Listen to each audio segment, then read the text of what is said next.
Hello, good morning. It is June 30th, and I'm editing this morning, and I thought that I would record and show how you use cleanup tools in Photoshop to fix some things. And I don't know who needs to see this, but I wanted to. I'm going to start making an editing class, and so I guess I'm going to send this to Megan.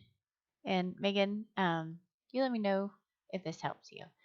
So there's a lot of stuff going on in this picture that I don't want to go on in this picture. But I loved the light and I loved the field. So I don't like the water company over here. I don't like the cows. Um, I don't like a few of these branches. I don't like that her boobs are bumping up over her bra. I don't like that her shoulders are too rounded for the dress. So yeah, you get a little pickier as you go on in your photography journey. So I'm just going to start by showing you how to fix a few things. So the first thing I'm going to do is get rid of this water tower. And I'm using this tool right here, which is the clone stamp tool. And what that means is that you're taking a part of the photo and you're cloning it to cover up something. So you're making, like for instance, I'm going to make this line of the mountain continue down over top of this, so it'll just look like there's still a blank sky there. In Photoshop, you always want to do everything on a separate layer. No one ever explained this to me in the beginning, and I was like, why do you need all these millions of layers? Well, it's because every time you make a layer, you can make it where you can mask it on and off. They call it masking. That means you can paint it on and off. You can reduce how much it affects the photo. You can change the blending mode. So that isn't going to really play into what we're doing today, but it is very helpful when you're doing color grading, like adding color and sun and things like that to your photos. So I'm going to just do a copy layer, or what they call a duplicate layer. So it's the same exact thing as the photo. That way I can reduce the opacity and make changes if I need to. Because already I'm seeing that this mountain is not going to totally line up. So I'm going to zoom way in, and instead of using the actual line of the mountain, I'm just going to grab, oops, wrong button. I am going to just grab part of the sky. So when I say grab, I don't know if you're on a PC or a Mac, but I can send keyboard shortcuts. Photoshop, it is like imperative that you get familiar with your keyboard shortcuts. I often feel like I'm playing a piano when I'm editing because the keyboard shortcuts will make everything so much faster for you. So I'm on a PC, so I'm going to hit Alt and hold it down just to grab a piece of the sky. And then I'm going to, I have a soft brush up here. You can always tell if it's soft because it's a circle with like a fuzz around it. They call it feathering. So I'm just going to get used to some of the terms. And you can also change blending modes too, by the way, up here, and opacity up here. And the flow. There's so many things. Photoshop, you can do the same thing about 100,000 different ways. You just got to pick your favorites. Since this already was kind of blurry because it's the depth of field, it's not in focus, it's not looking too bad. It's not looking as firm, I guess, as I would like it to look. So I did the cloning of this guy. So I grabbed this guy and did that. So now I'm going to also go to my brush tool. And first, I just want to show you these little eyeballs turn your layer on and off so you can see what you did. So, and say I just wanted that to gently show up in the background, I don't. But opacity wise, you can see it's like you can bring it back in a little bit, but I don't want it to show at all. Also, you could change the blending mode, but in this case, it just doesn't apply. So, but I am going to take my brush and I'm going to again hit Alt, and I'm selecting the color of the sky, the exact color. And I'm going to come down here and get a little, just going to brush in lightly. I also have this only at 40%. If I did 100, it gets a little intense. Actually, 100 is better. See, you just have to play. So that's out of there now. I feel like that looks okay too. I might want to brush that whole color on at like 20% right there. So now I am going to what they call flatten image. Like I'm done with that layer. And sometimes you can do layer on top of layer on top of layer, but sometimes you need to flatten. And in this case, I do. Now I'm going to start getting rid of things I don't like in the photo. And I'm going to be honest, there's a lot. I'm going to use this thing called a spot healing brush tool. It is magical.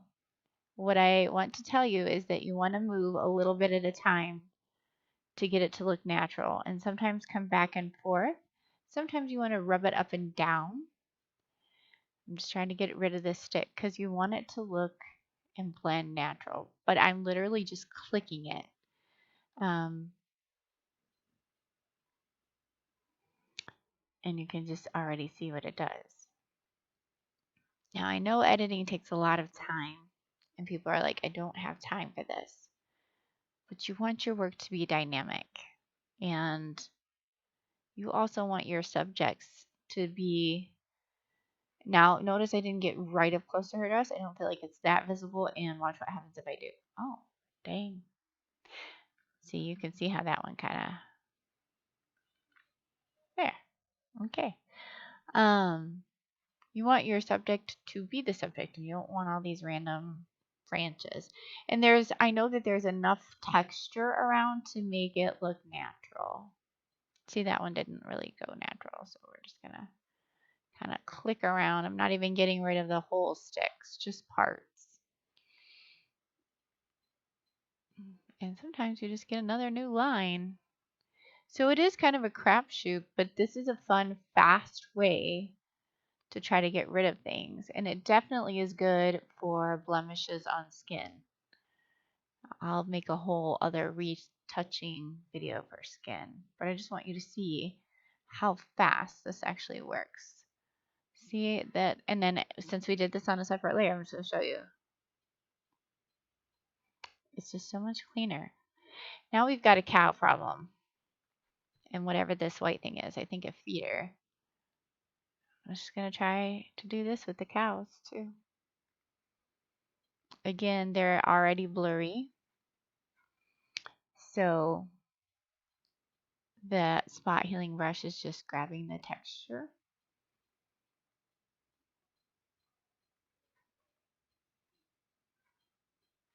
And voila. Oh, few little stragglers. Bye, cows. Oh, more stragglers. Now, if she was a farmer's wife or something, I might leave them in, like if it was their cows. Now let's talk about skin and stuff. So I'm going to flatten again because now I'm just doing her skin. I'm just doing duplicate layers every time. We all have that belly button piercing that stretches when we're preggo. So I'm just going to use spot healing for that too. Also, she's got some wrinkles going on her leg, but I'm going to show you a quick way to get rid of that.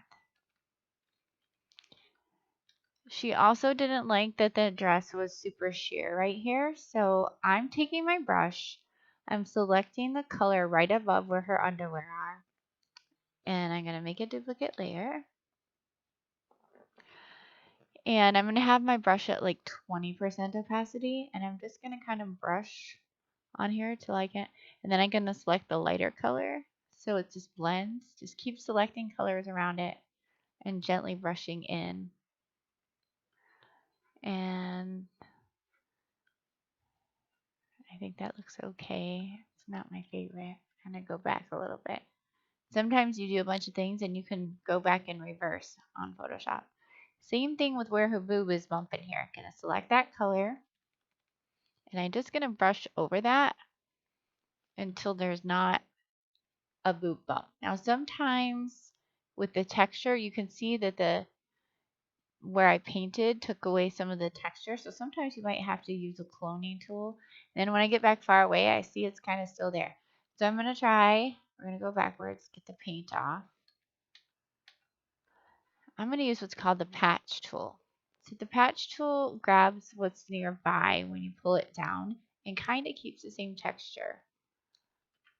And that worked pretty good. So you just select the thing that you really want fixed. Oh, that did horrible. So we're going to go back. I'm going to try totally again. That did really good. Um, she's got a little part of her boob sticking out right there, and it's kind of weird shaped. I know, like you wouldn't think looking at it this way that you need to do anything, but I'm going to tell you, if she prints this on a 16 by 20, she's going to see all that stuff, and she's going to be so mad that she paid for that print. So now I'm going to show you Liquify. I'm going to do a duplicate layer again, and Control L for me is Liquify. I set that up myself. You can set up your own shortcuts in Photoshop too. And I can do another video on how to show you that. So Liquify, I start with what's called the forward warp tool. And it's literally just nipping and tucking. So I'm going to try to fix that little bump and curve out her boob the right way. I'm also going to make her shoulders a little bit more squared.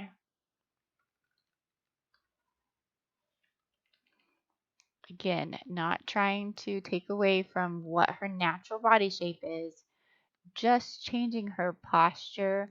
And then I always help girls out on their chin when they're 9 months pregnant. Just changing her posture a teensy bit so that she feels a little bit more confident in her pose and it looks pretty. It's hard to, I'm just going to also lift that boob just a tiny bit. It is hard to have good posture when you're 9 months pregnant. You just can't even hardly balance or anything. So, and I'll show you before and after.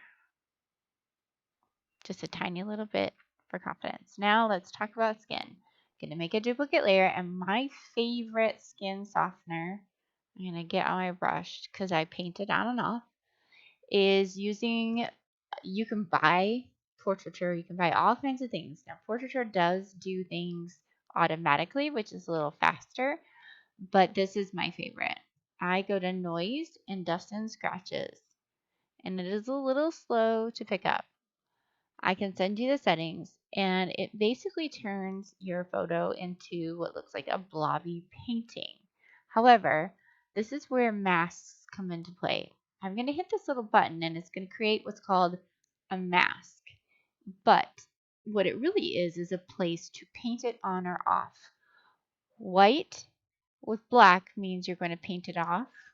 But I'm going to invert this, which just means I'm taking it off the whole photo. Now I'm going to change this to white so I can only paint it where I want to. I'm going to have my brush at about 50%. This skin softener is strong, so I don't want it to,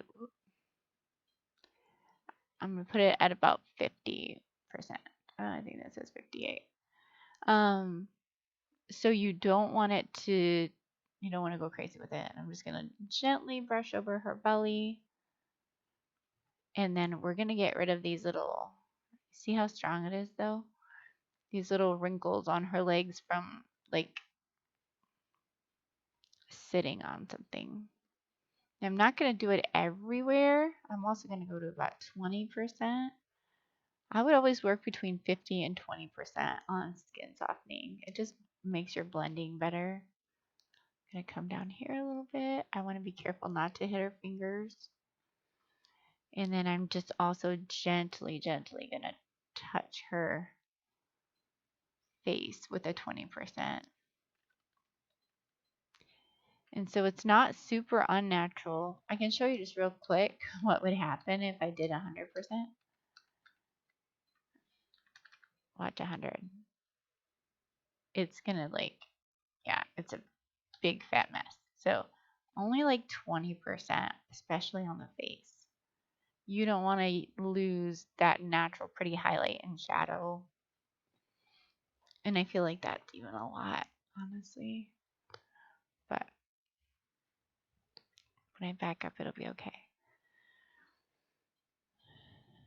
So, and it even smoothed out the shadow on her leg, which I liked because it was a little harsh. So I feel like that's still a little too booby. So I might come over here and try to brush on a little bit right there because I don't get what's going on there.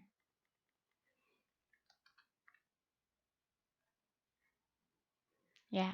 So there we go. I fixed it all up and it didn't take me that long. I don't know how long this video is, but whatever the length of this video is, aside from me talking, is how long it took to touch up this one photo. And honestly, I don't feel like it's that long in the editing world, and it made it a heck of a lot better. And so I'll do a snapshot here now. You don't have to know how to do this. This is just how I show you a before and after. So I'm going to go back. Oh, no, I'm not. I was going to go back to history, but it doesn't let me show you that. So anyways, but you kind of saw as I went along the befores and afters. I hope this helps you with cleanup tools. Remember your clone stamp tool, your brush for painting on, like a little by little. Your patch tool and your spot healing tool are going to be your best friends with that.